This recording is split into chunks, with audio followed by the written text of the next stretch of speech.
Welcome back to the Church of Atheism podcast. We are without Chris for this episode. It's just going to be me. I'm going to be reading a few, you know, no, you don't. We'll be reading a few religious articles, just kind of something to put out some content, because I don't really have anything I can do solo. I'm kind of a, maybe like a one-trick pony. I'm not a solo podcaster by any means. Kind of need the help of others because maybe I'm shy. I don't know what the word is. Anyway, so yeah, I'm gonna be just reading a few interesting slash ridiculous, maybe hilarious. Who knows? Who knows what we're gonna find? So the first article. By the way, I haven't pre-read these. I kind of skimmed to find some interesting headlines, but whether the articles are good or not, who the fuck knows? But this first one is from GetReligion.org, which I highly recommend you don't get religion, But same-sex dating on an evangelical campus. Are there two sides to this hot-button story? Kind of feel like there's not. Kind of feel like, who the fuck cares? But anyway, let's read the story here. 30 years ago, I asked a gay theologian in Denver a blunt question while we were thinking out loud about the distant possibility that gay marriage would become a reality. Gay marriage would become a reality. The question, did he know anyone in the gay theological world, this man is well connected, who thought that gay women and men should remain virgins until taking vows and forming a monogamous lifelong relationship with a partner? Well, that's an interesting question. From their side, the whole stay a virgin until blah blah blah. You decide that you're gonna get married. I'm not for that particular view. Obs. Anyway, after laughing out loud, he said no. The debates, he said, would be about the meaning of the word monogamous. Few gay men in particular would accept what he called the twin rocking chairs into the future approach. Oh, that's cute. To absolute sexual fidelity. About 15 years ago, I mean, twin rocking chairs into the future, I get what he's trying to say, like the old couple sitting in the rocking chairs watching TV together. That's cute. But few gay men in particular would accept that. Okay, that's fine, whatever they want to do. You don't have to, rock chairs and shit. I know that's not the point. Anyway, about 15 years ago, I asked another gay activist if LGBTQ. I always mumble that word or that synonym. I asked another gay activist if LGBTQ. I almost said that's a mouthful. People lobbying for change in Christian higher education had considered attacking a very specific fault line. If Christian college leaders asked students to promise not to have sex outside of marriage, what would be the doctrinal grounds for banning gay dating? Wow. There is none. You can date and still not have sex. I mean, that's just silly. This is ridiculous. I'm past this story already. I think my verdict is, who the fuck cares, man? What the fuck? This just goes back to the whole gay rights issue in general. Who the fuck cares? Why is it your business? Because you're religious, you're better than somebody, or you? If people just mind their own fucking business, I think we get along a lot better. Jesus Christ. There's a lot of words for a whole lot of nothing. NPR, do you have anything interesting here? A whole lot of stuff about the Pope. But, nothing too interesting. Pope accepts resignation of D.C. Archbishop amid sexual abuse crisis, blah, blah, blah. No, let's kill that one. Let's go to some, ChristianHeadlines.com. Top headlines. Former publisher of the Christian Post indicted for fraud. Ooh. Well, I probably have to read this one. By the way, as I wait for this to load up, it's already loaded. As I wait for this to load up, I just want to say it is 4 o'clock in the morning, so this could go either way. Facts I tried doing. Alright, so Chris and I recorded twice an episode, and neither time we had good quality. We had some technical issues that more of a connection issue. We gotta get Chris eventually on a landline. Fucking, maybe we can just fax in Chris's side of the podcast. It's a little bit more technology than we have right now. Anyway, we've recorded two episodes on Scientology, and either one of them made the boat. Made the grade. Made the boat. I don't know what the fucking word is. And I recorded one last week, but I didn't have my pop filter or anything. I just recorded straight through the microphone, and like half of it I was really far away and you could barely hear me, and the other part I was right against the microphone, so I scrapped that one as well. Alright, former publisher of the Christian Post indicted for fraud. This week, William C. Anderson, the former publisher of the Christian Post and CEO of the Christian Media Corporation, and Etienne Uzak, I butchered that shit, Etienne Uzak, the CEO of IBT Media and former owner of Newsweek, were arraigned this week for fraud. They were arraigned this Newsweek for fraud. Conspiracy, money laundering, and falsifying business documents.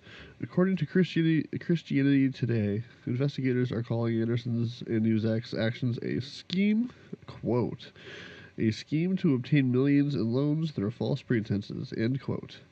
The pair were brought up on these charges after the completion of an extensive investigation by the Manhattan District Attorney's Office. Whew. It alleges that the companies falsified financial audits in order to obtain $10 million in loans, which was then used to pay for day-to-day operations, rather than what the lenders were informed it would be used on. Wow. So they had to take out a loan just to pay for their overhead. Just open up a fucking church. Christ, man.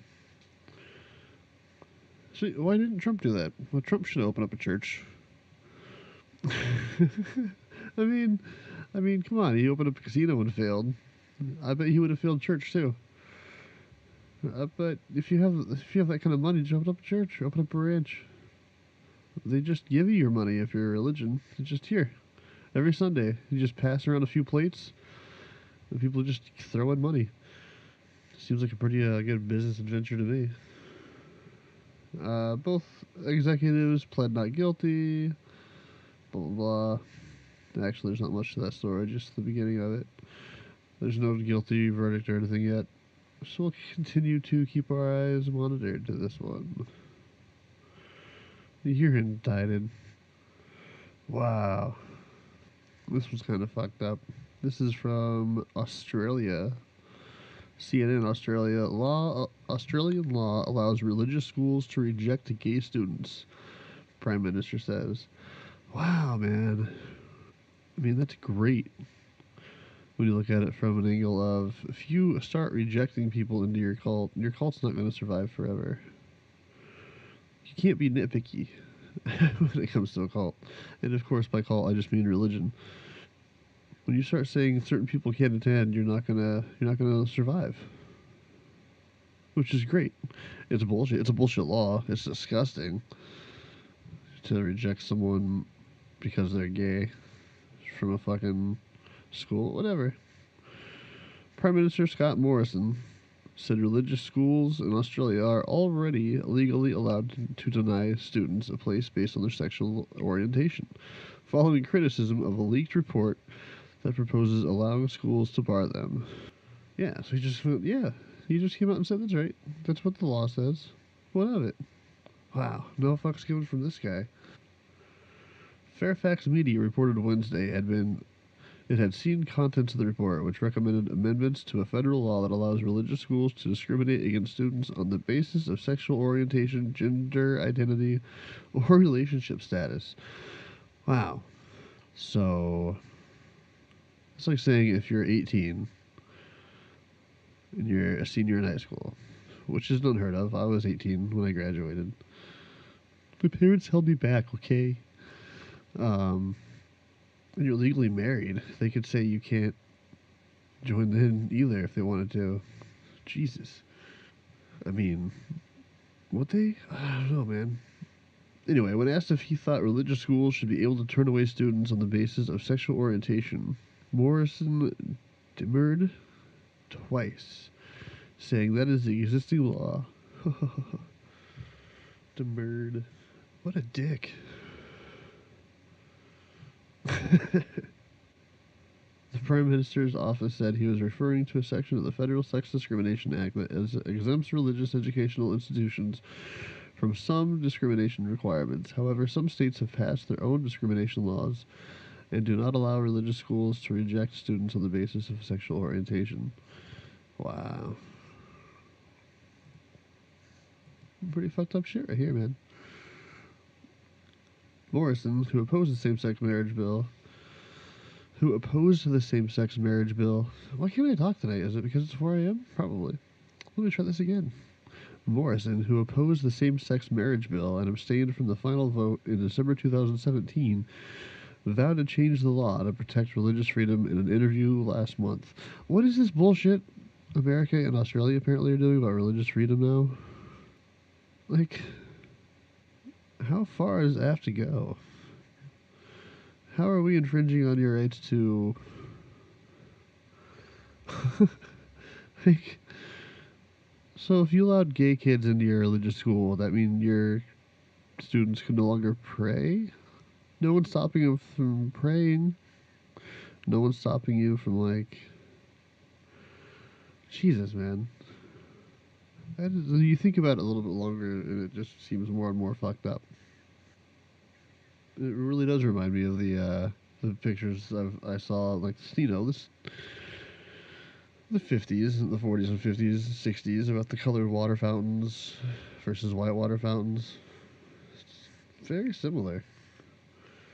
They're just people, man. Just people wanting to do what you do. So someone praises God, believes in God, can't go to your church because he's gay. Man, tough cult. Critics are obviously opposed to this. Yeah, this is ridiculous too. Yeah, I guess that's it. There's really nothing in the rest of the article about what the future holds or anything. Right now, that's the way of the law. That's the way of the law. It's the law of that. Jesus, man. I kind of thought Australia was more forward than we were. I thought they were more progressive. Am I wrong to think that? Is my voice going higher for some reason? What's happening? Alright, I'm done. I promise.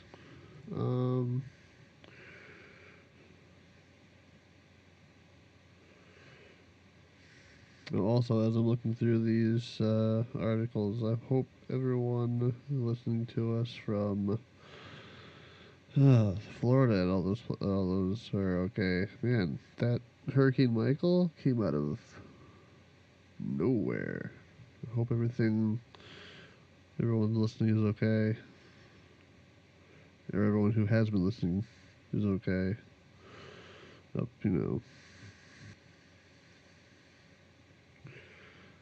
I'm going to paraphrase one of the stories I was reading last week, because I can't find it on here anymore, of course, because I'm looking for it.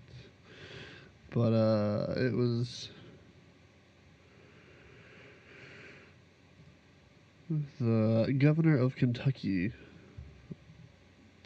has made made a call to bring your Bibles to school day on a certain day, and it actually has been a nationwide thing for a while. My thing was, I just don't get it. Why does that have to be a thing? When I was going to school, I was allowed to take my Bible with no problem. I wasn't obviously, I wasn't able to lead prayer in school, but if I wanted to privately read my Bible, I could if I wanted to. No one stopped me. No one stopped anybody. I don't think I actually did that, but I could have if I wanted to. So what's the fucking deal? Why does it need a special day? It doesn't. It shouldn't need it.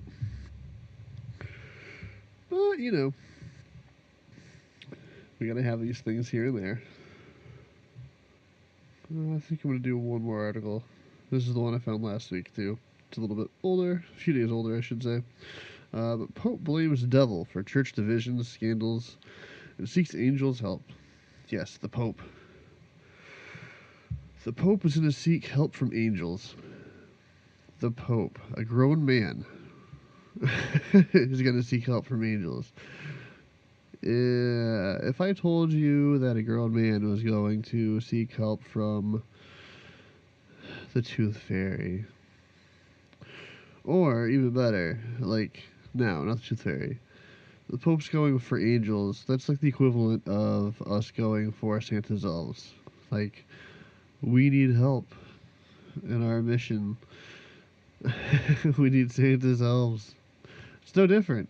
Angels don't exist. A grown man is telling people that they're, oh my god, that's fucking crazy.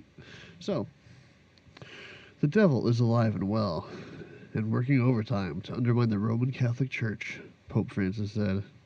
Yeah, that's what he's doing. In fact, the Pope is so convinced that Satan is to blame for the sexual abuse. By the way, this is Reuters. It's Reuters. Maybe it's some sort of French. I'm just joking.